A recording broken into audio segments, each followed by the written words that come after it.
Mob তৈরি করে ৩০, ৪০, ৫০ জনের একটা গ্রুপ আমাদেরকে ধাক্কা দিয়ে ফেলে দিয়ে দখল নিল শহীদ মিনারের, সেটা খুবই আশ্চর্য। যেখানে আমি যাই সেটা সংসদ সদস্য বলে না, মানুষের মধ্যে এক ধরনের আনন্দ খুশি তৈরি হয়, মানুষ আসে, ছবি তুলতে চায়। যে কারণে হয় কি যে আমি যেখানে যাই না কেন আমার সাথে যারা থাকেন তারা সর্বপ্রথম নিরাপত্তা বিষয়টির দিকেই নজর দেন। এবং যেহেতু আমি এখন নির্বাচিত সংসদ সদস্য, সার্টেনলি আমি আশা করেছিলাম যে প্রশাসনের তরফে একটা নিরাপত্তা ব্যবস্থা সেখানে থাকবে, কিন্তু আনফরচুনেটলি আমি সেরকম কিছুই দেখি।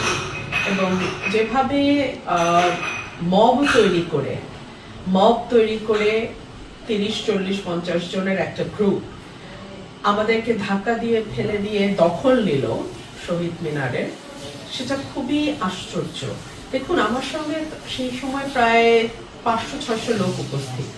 আমি চাইলে কিন্তু সেখানে একদম খবর করে ফেলতে পারতাম, কিন্তু আমি আমার নেতাকর্মীদেরকে সর্বোচ্চ ধৈর্যের পরিচয় দিতে বলেছি এবং আমি বলেছি তোমরা মার খাবে কিন্তু পাল্টা হাত তুলবে না।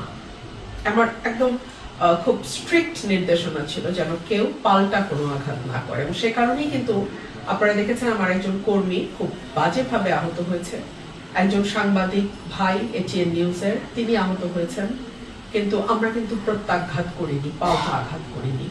বাট আনফরচুনেটলি প্রশাসনকে আমি বলবো যে নিরাপত্তা ব্যবস্থায় একটা বিরাট শিথিলতা ছিল, একটা বিরাট ফাঁক ছিল। দেখুন, ওখানে যারা মব করেছে তারা কেউ অপরিচিত নয়। পুলিশ চাইলে ওখানেই অ্যারেস্ট করা উচিত ছিল, এটা পুলিশের চোখের সামনে হয়েছে, অ্যারেস্ট সাথে সাথে করতে পারতো। আমাকে সেই জন্য মামলা করতে হলো। এখন মামলা করার পরে অ্যারেস্ট হবে কিনা আমি তাও জানি না, কারণ আমাদের একটা কালচার তৈরি হয়েছে যে পুলিশ আসলে দলীয় বাহিনীর মতো, প্রশাসন দলীয় বাহিনীর মতো কাজ করে। সেখান থেকে আমি এখনো মনে করি না যে খুব ইন্ডিপেন্ডেন্ট কোনো প্রশাসন বা পুলিশ আমরা পেয়েছি। এখনো ওই দলীয় মানে ব্যক্তির মতোই কথাবার্তা বলেন, কাজকর্ম করেন। কি আর করা, এটাই বাংলাদেশ।